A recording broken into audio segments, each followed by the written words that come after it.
Good morning po sa ating lahat. Isang mapagpalang araw po ng Thursday, June 4. Tayo po ngayon at tayo ay nasa day 155 ng ating daily Bible reading plan. Matatagpuan po sa Jonah chapters 3 and 4. Pag-usapan po natin dito sa Jonah chapters 3 and 4 yung tinatawag natin God's radical grace o yung sukdulang biyaya ng Diyos. Ang aklat ni Jonas ay hindi nagtatapos sa isang makapangyarihang pagliligtas ng Diyos mula sa isang higanteng isda. Yun po ay kalahating bahagi lamang. Ang kalahati nga po na iyon, chapters 1 and 2, ay tinakil po kahapon ni Pastor Yan. At ang kabanata na 3 at 4 ay tumatalakay sa medyo hindi komportableng pananaw o sitwasyon. At ito ay isang malalim na pakikibaka ng tao sa puso ng mga mananampalataya sa panahon ngayon. So ito po ay isang kwento tungkol sa kung ano ang nangyayari kapag yung radical na biyaya ng Diyos o yung sukdulang biyaya ng ating Panginoong Diyos ay sumasalungat sa ating mga personal na pagkiling o yung tinatawag natin mga personal biases. Ganoon din sa mga political divides, no? Especially ngayon sa nangyayari sa ating bansa. At sa mga konsepto ng tinatawag natin katarungan o idea of justice. At yun nga po, para maintindihan natin ang lubos ang Book of Jonah, alamin natin kung ano ang pinakadahilan ng galit ni Jonah sa mga taga Nineveh na kung saan siya ay pinapupunta ng ating Panginoon upang sila isabihan doon na sila ay hatulad ng ating Panginoong Diyos. At yun nga, ayaw ni Jonah pumunta doon. At ang pinakamalalim na dahilan ng galit ni Jonah na umabot ng 3 beses na ninais niya na mamatay na lang kaysa patawarin ng ating Panginoong Diyos ang mga taga-Nineveh ay talagang naging labis, no? Labis na ang kanyang pagiging isang tao na talagang may malalim na galit na dahilan. At ang dahilan na yun, yung labis na pagkaunawa niya sa kabutihan ng Diyos. Alam niya yung habag ng ating Panginoong Diyos eh. At ayaw niya maranasan iyon ng mga taga Nineveh o ng kanyang mga kaaway. Sa madaling salita po, si Jonah ay galit, no? Galit si Jonah dahil pinatawad ng Diyos ang Nineveh sa halip niya ito ay parusahan. At bakit nga ba galit na galit si Jonah sa mga taga Nineveh? Para po maintindihan natin na ito, yung mabibigat na dahilan, una ay talagang grabe ang karahasan at torture na ginawa ng mga Assyrian Empire, no, sa mga ninuno ni Jonah na mga taga-Israel, ang mga Israelita. Ang Nineveh ay kabisera ng Assyrian Empire at sa kasaysayan nga ng mga Assyrian. Sila ay kilala bilang mga mararahas, malupit at sadista sa kanilang mga sinasakop, at kabilang na nga po roon ang mga Israelita. Halimbawa, binabalitan nila ng buhay ang mga pinuno ng kanilang mga kaaway, no? Binabalitan nila ng buhay at itinutusok nila ang mga bihag nila sa mga matutulis na kahoy sa labas ng lungsod para doon ay makita ng lahat. Isa pa sa pagiging sadista nila, yung karaniwan na sa kanila yung pagpuputol ng mga kamay, paa, ilong, tainga sa kanilang mga bihag, yung mga nasasakop nila. At yun nga po, sila rin ay pumapatay ng mga inosente. At sabi nga sa kasaysayan at mga prophecy, Katulad doon sa Hosea chapter 13, hindi nila pinapatawad maging ang mga buntis. Hinihiwa nila ang mga tiyan at pinapatay ang mga sanggol. At para po kay Jonah, ang Ninive ay simbolo ng kasamaan, kawalan ng katarungan. Para sa kanyang pananaw, ang tanging patas na hatol sa kanila ay ang ganap na pagkawasak, hindi kapatawaran na gusto ng Diyos na ibigay sa kanila sa pamamagitan ni Jonah ng pagbibigay ng babala. So ano ang connection ng galit ni Jonah?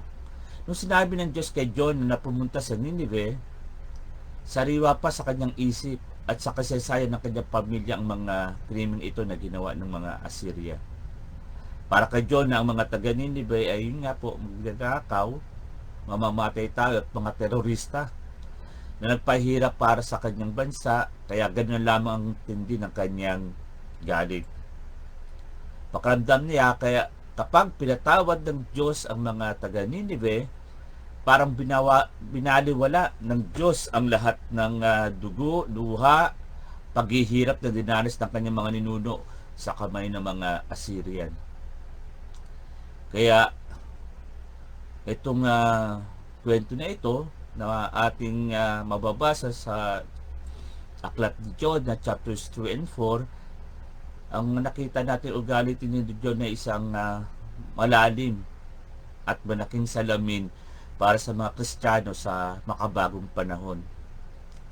At madalas natin isipin na ang kwento ni Jonah ay tungkol sa isang tao na lumalabag sa utos ng Diyos, ngunit ang totoong hamon nito ay ang kung paano natin tinitignan ang mga tao sa tingin natin ay hindi karapat-dapat sa pagmamahal ng Diyos, sa kanyang pagpapatawad at sa kanilang muling pagbabago.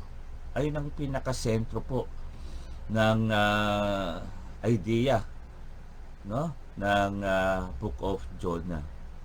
At makikita natin dito sa Book of Jonah, kung ating mababasa, yung mga apat na sabihin nating susi o key para may apply natin ito sa ating mga buhay at hindi tayo maging katulad ni Jonah. Ang number 1 po ay ang panganib ng pagiging exclusive, no? O yung tribalismo na tinatawag. Katulad ni Jonah, naging bulag sa kanyang pagiging nationalismo, okay? Naintindihan niya yung kanyang pagmamahal sa kanyang bayan, pagmamahal niya sa kanyang mga kalahi. Ganun din po sa ating mga modern na Christian sa panahon ngayon na nahulog tayo doon sa bitag ng pagkapangkat-pangkat, tribalism. Nagtatayo tayo ng sarili nating mga grupo at tinitignan natin mga nasa labas bilang kaaway. Kaya nga po, ano ang hamon para sa atin dito? Sino yung mga taga-Ninive sa buhay natin ngayon? Sila ba yung mga taong iba yung ating mga paniniwala? Iba sa atin, no? Yung paniniwalang politikal? Sila ba yung mga taong sabihin natin magugulo ang pamumuhay? O yung mga taong hayagang bumabatikos sa ating pananampalataya? Kaya nga po, tandaan po natin, ang biyaya ng Diyos ay hindi exclusive para sa mabubuting Kristiyano. Tinatawag tayo ng Diyos na lumabas tayo sa ating comfort zone upang iabot ang mensahe ng pag-asa kahit sa mga taong hindi natin kasundo, mga taong salungat sa ating mga paniniwala. Number 2, kailangan natin magsisi sa halip na magkaroon ng cancel culture. Ito na po ang nangyayari dito sa mga panahon natin ngayon, hindi lang sa unbelievers, even sa mga believers, no, meron na rin quote-unquote na cancel culture. Nabubuhay tayo sa panahon ito na kung saan kapag ang isang tao ay nagkamali o may nagawang masama, agad silang hinahatulan, itinatakwil, at sinisira ang kanilang mga reputasyon. Gusto natin silang makita bumagsak, katulad ng pag-aabang ni Jonah sa pagkawasak ng Ninive na hindi nangyari dahil nagrelent ang Diyos, dahil ang mga taga Ninive ay nagsisi. So, tayo pa ay nagagalit kapag ang isang taong masama na sa tingin natin ay hindi karapat-dapat sa lipunang ito ay biglang nagbago, nagpakumbaba at nakatagpo sa Diyos. No? Imbis na maging masaya tayo, nagagalit pa tayo. Kasi nga, meron tayong mga cancel culture na pag-iisip. Mas gusto ba natin silang maparusahan kaysa mapatawad at mabigyan ng pagkakataon doon sa tinatawag nating pagbabago na inaali ng Diyos para sa kanila? Kaya nga po, maintindihan natin ang puso ng Diyos ay palagi nakatuon doon sa tinatawag nating restoration, hindi sa distraction. At bilang mga Kristiyano, dapat po natin maunawaan na tayo ay magdiwang, no? Mag-celebrate tayo kapag ang isang tao ay nagsisisi sa halip na magduda o magkikim ng sama ng loob dahil sa kanyang mga masasamang ginawa noon na ngayon ay nakikita naman natin na mayroong pagbabago. Kaya tayo rin naman ay kailangan magsisi at tanggalin itong cancel culture na ito dahil isang pananaw na ibinibigay ng mundong ito. Pangatlo, yung pag-iingat natin sa ating mga sariling comfort. Yun yung ating kasing priority. Naging mas masaya si Jonah sa halaman, no? Nagbibigay sa kanya ng lilim habang hinaantay niya pagkawasak ng Ninive. Kaysa sa kaligtasan ng mahigit na 120,000 na tao, doon ipinapakita nito na ang hilig ng tao ay mas pahalagan ang sariling kaginawaan, ng kanyang comfort, kaysa sa spiritual na kalalagayan ng iba. Kaya nga, maaring ang aking comfort ay yung pwede natin sabihin yung ating mga karir, yung ating mga ari-arian, reputasyon. Ito yung nagiging hadlang upang ang kaligtasan ng kaluluwa ng iba ay hindi natin makita o hindi natin ma-celebrate. Kaya po inahamon tayo ng Jonah chapter 3 and 4 na ito na suriin natin yung ating mga panalangin, ang ating mga prioridad. Mas iniiyakan ba natin yung mga nawalang material na bagay sa atin?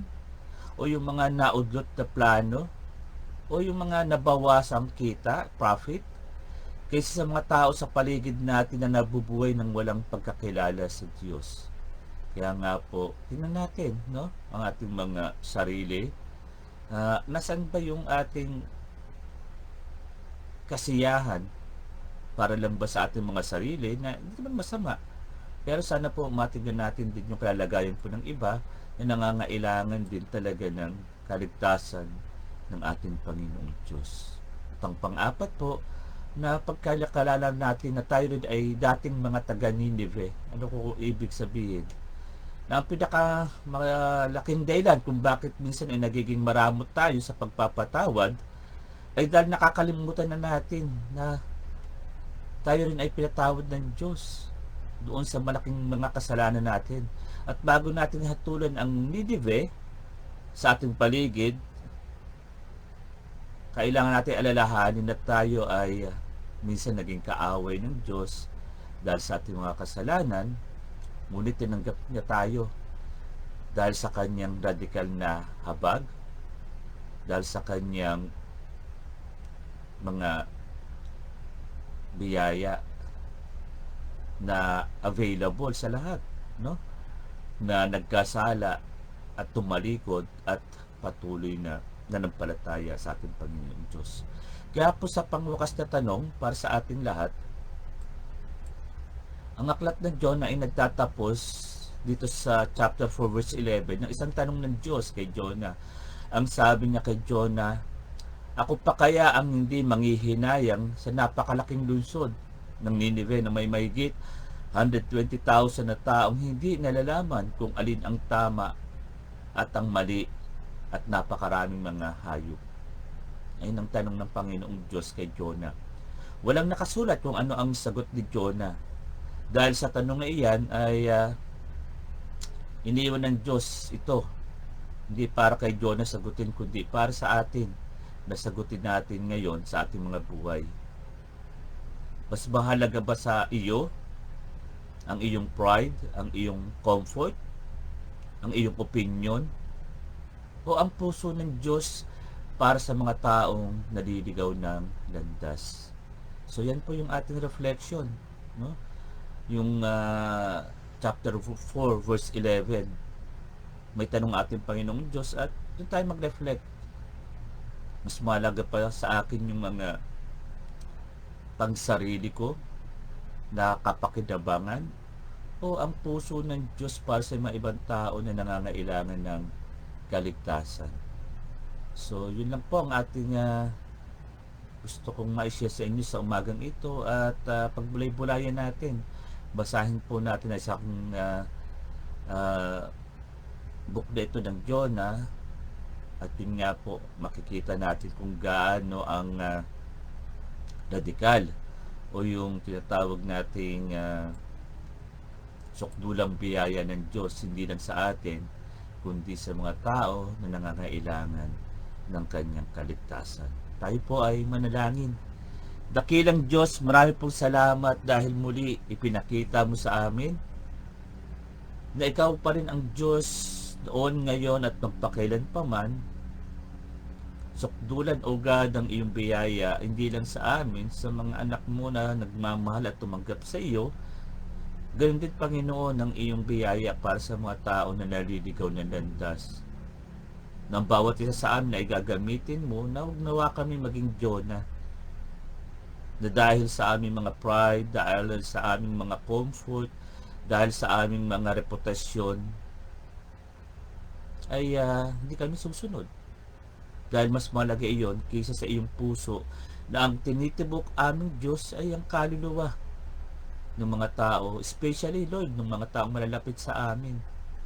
Kaya dakilang Diyos, patawarin mo po kami kung sa mga panahon ay nagiging matigas ang aming puso sa mga taong hindi kaibig-ibig, sa mga taong iba yung kanilang mga opinion sa aming mga political stand, iba sa aming mga disagree sa aming mga pananaw. Lord, patawarin mo po kami. Makita namin hindi sila kundi ang iyong pag-ibig para sa kanila. At sa mga panahon, Panginoon, na nagiging judgmental kami, O Lord, ipaalala mo kami na minsan ay kami rin naman ay naging kaaway mo, na minsan kami rin naman, Panginoon, ipinatawad mo at ipinalasap yung iyong dakilang biyaya. Kaya nga po, O God, sa umagang ito, muli mangusap ka sa bawat puso ng mga anak mo.